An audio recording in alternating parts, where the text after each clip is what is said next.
Hello, Westford. Police are looking for two individuals who allegedly robbed a local convenience store. The school committee learned about blizzard bags this week, and there's a special town meeting taking place on February 6th. I'm Ira Keltz, and it's time for WestfordCAT News.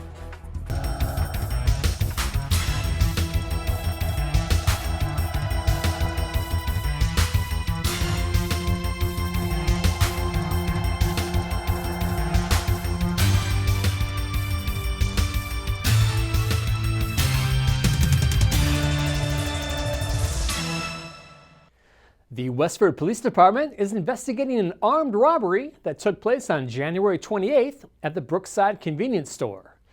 Two suspects entered the store wearing masks and gloves, say police. The first suspect pointed a semi-automatic pistol at the clerk and customers, demanding money. The second suspect had a knife. They both appear to be white males in their late teens or early 20s, according to police.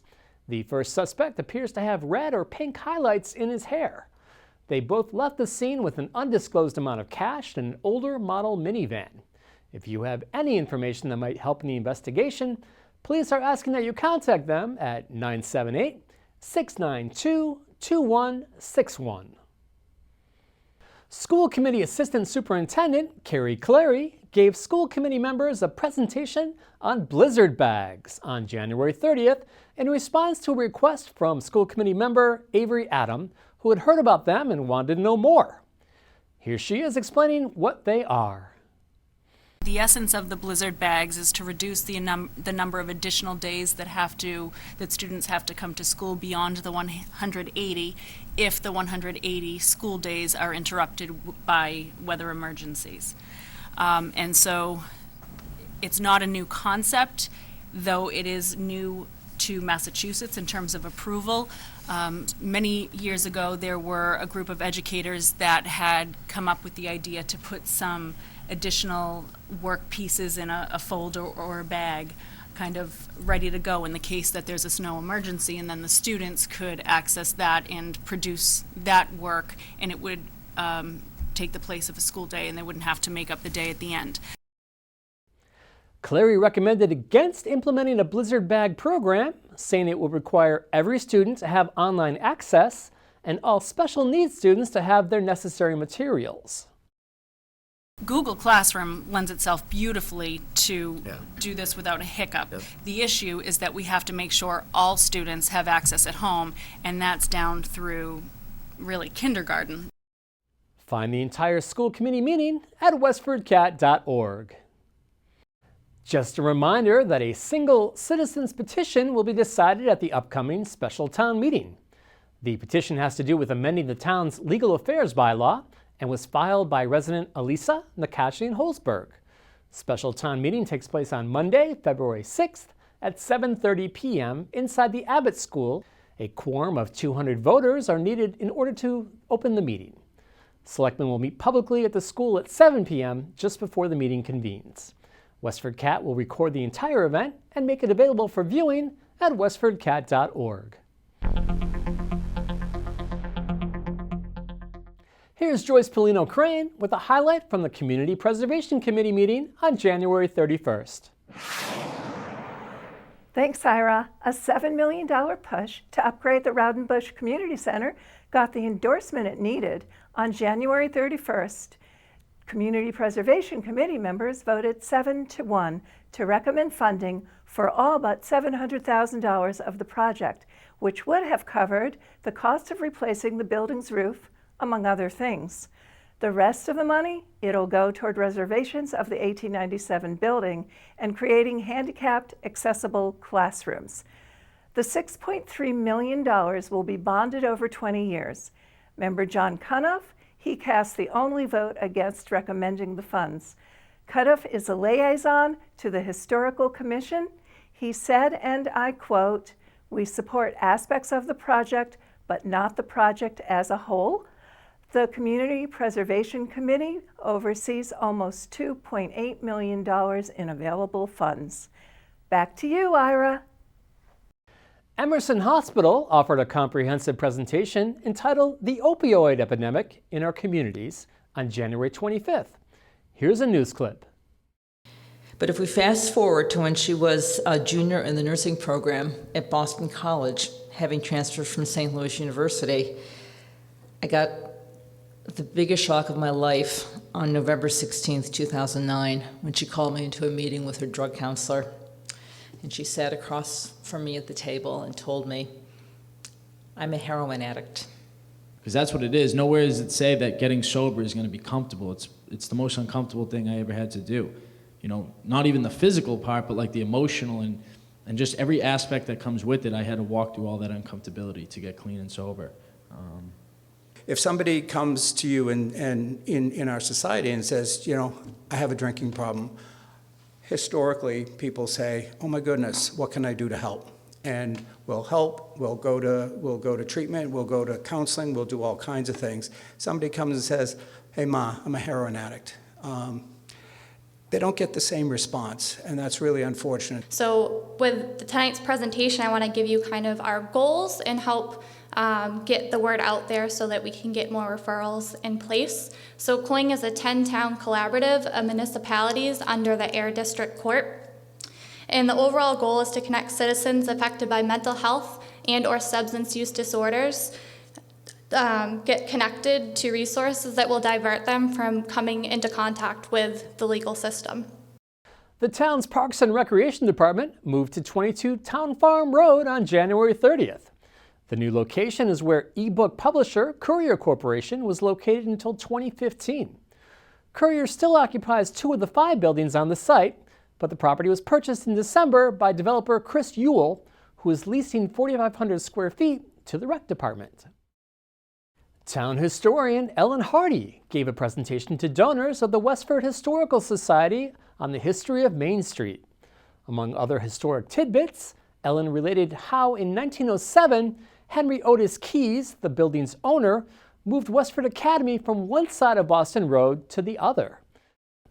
That building is now the Westford Museum, and it remains at 2 Boston Road. Watch Ellen's entire presentation at WestfordCAT.org. Superintendent Bill Olson brings us up to date on what's happening around Westford schools. Hi, this is Superintendent of Schools Bill Olson with a school system update. Recently, I attended a meeting of Dual County League superintendents. We had a discussion on school starting times based on the research that has been around for many, many years, indicating that high school students should actually be starting school later in the morning based on their sleep habits and needs, and that our elementary school students should perhaps be starting a little bit earlier in the morning than what they do. It's a very, very complex issue. We met for a couple of hours this week for the second time, and I have to say it is a very challenging task given all of the issues that we need to consider. At our next meeting, which will take place in March, we're going to invite the high school principals and athletic directors from our respective high schools to join in that conversation, since they are very intimately knowledgeable about, or have intimate knowledge about the daily operations of the school system and the intricacies of scheduling after-school activities, including sports. Our Assistant Superintendent of Schools, Dr. Carrie Cleary, has convened a meeting of the Homework Committee.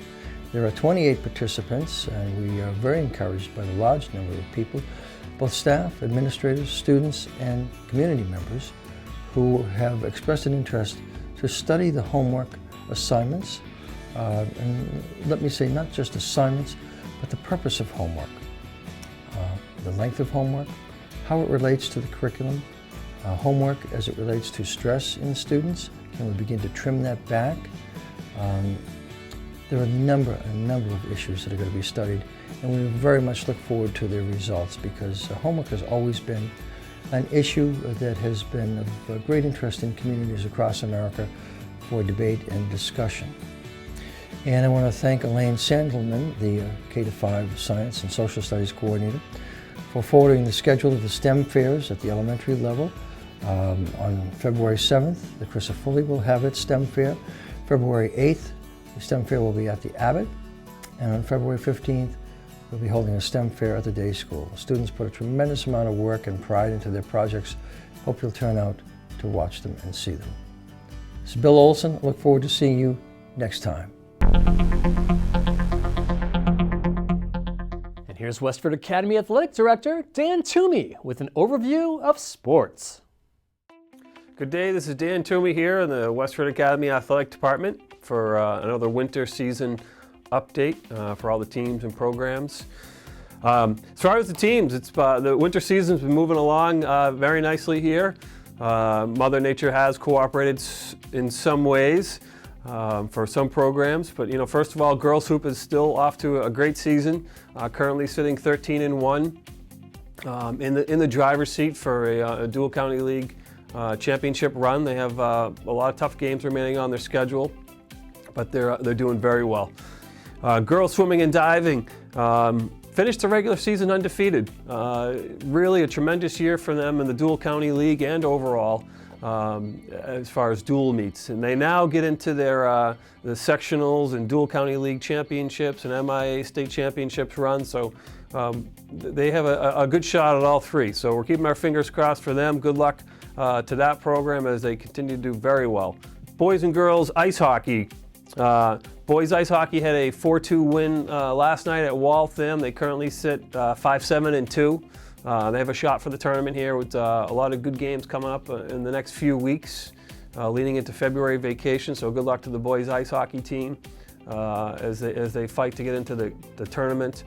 Girls ice hockey continues to have a very nice season. They currently sit 9-2-1. Tied in first place in the DCL MVC large division. They have a lot of big games coming up, certainly with Andover on their schedule as well. So good luck to them as they continue to roll along. Alpine skiing, they've had a little bit of a tough season with some of the weather over there. They only got one race in the last week because of the warm weather and all the rain. But both those teams continue to compete right in the Neshoba Valley.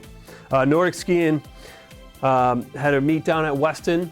The boys placed third and the girls placed fourth in the league respectively at the most recent meet. So keep an eye on all those different programs. So once again, the winter season's rolling right along. Keep an eye on wagregos.com. Follow us at wagregos on Twitter for any updates, and certainly I'll be back soon for another update. Thank you and see you soon. Joe Seppi has a scoop on the weather for the upcoming week.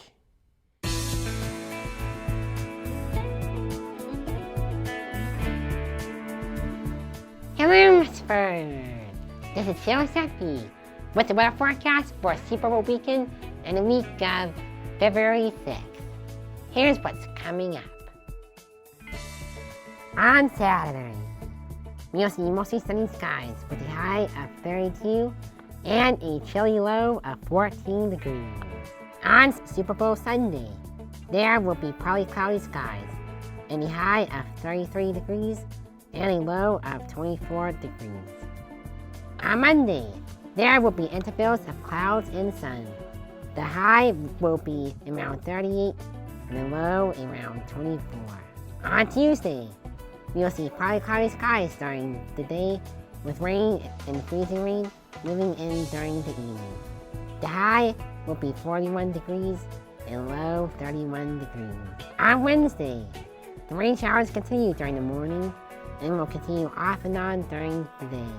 The high will be a mild 51 and low 38. On Thursday, you'll see rain showers early and mixing with snow showers later in the day and evening. The high will be 41 degrees and low 22 degrees. On Friday, it will be mostly cloudy with some possible showers during the day. The high will be 26, but with a chilly low of 14 degrees. That was your Westford weather. Have a great week, everyone, and go Patriots. The Lowell Humane Society has many pets available now for adoption. This week, Patty Stocker introduces us to Harriets Rucker, a young adult male rabbit. The Lowell Humane Society on Broadway Street in Lowell is closed to the public on Mondays. But that doesn't mean the dedicated staff and tireless volunteers are not working hard all day to keep the shelter clean and ready for the multitude of pets that are up for adoption. Marketing and fundraising manager Crystal Arnott was one of the staff in attendance who introduced me to Harriets Rucker, a friendly and gentle male adult rabbit. So this is Harriets Rucker. We don't have an age for him. We know he is an adult, but we do believe he's a young adult. He was found as a stray, so he was just hopping around in someone's neighborhood, and they checked with all their neighbors and no one said that he belonged to them, so they were able to trap him and bring him in to us. He's very, very social. He loves to be around people. He's very active and laid back.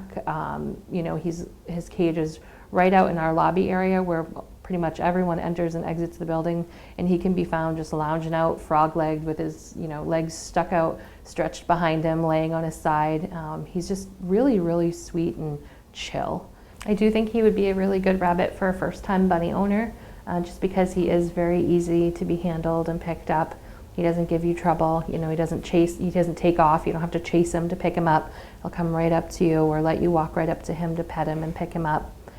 To learn more about Harriets Rucker or any of the other pets available now for adoption, or to find out how to donate, volunteer, foster a pet, or fill their wish list, go to lowellhumanesociety.org or visit them at 951 Broadway Street in Lowell.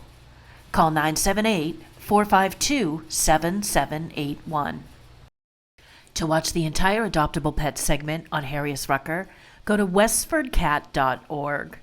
For Westford Cat, I'm Patty Stalker.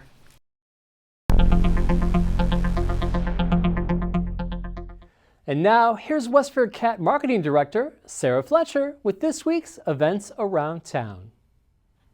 Hi, I'm Sarah Fletcher, Westford Cat's Marketing Outreach Manager, with events and happenings around town. The library is looking for tutors to help non-native speakers learn English. If you're interested in learning about the Link to Literacy program, there's a potluck dinner planned for Tuesday, February 7th at 6:30 p.m. at the library. Tutors work with their students at the library to help them with reading and writing English in addition to speaking. If you're interested in improving your English skills, stop by or contact the Information Services Department at 978-399-2304 and ask for an application. Or if you'd like to teach, ask for a tutor application. The library is located at 50 Main Street. Seniors will be treated to the Noel Coward play, Blithe Spirit, on Sunday, February 19th at 2 p.m. in Concord. The comical presentation will be performed by the Concord Players inside their theater. A Council on Aging van will transport ticket holders from the Cameron Senior Center at 12:45 p.m. The cost is $25 per person. Call 978-692-5523 to register. The Westford Business Association is having a networking meetup on Tuesday, February 14th from 8:30 to 9:30 a.m. following their monthly board meeting. It's hosted at the WestCAT TV studio at 487 Groton Road. If you'd like to sit in on the board meeting, it starts at 7:30, or just come by for a coffee and a couple of connections at 8:30. This is a free event and it's open to the business community. Visit westfordbusinessassociation.com for more information about the WBA. The Parish Center for the Arts is having a karaoke night on Saturday, February 11th at 7:30 p.m. Singers and performers will be on a raised stage with lights, acoustics, video, multiple microphones, and a choice of more than 3,000 songs. This is open to the public, but seating and standing room is limited. The entrance fee is $5 per person. It's a BYOB and a bring your own appetizer. The doors open at 7 p.m. Join me for a tour and orientation of the Westford Community TV studio on February 9th from 6 to 7 p.m. This is a great resource here in town, so come see what we're all about and how you can get involved. That's all for now. Back to you, Ira. And that's a wrap, Westford. We leave you today with footage of a flock of turkeys in the town center taken on January 31st.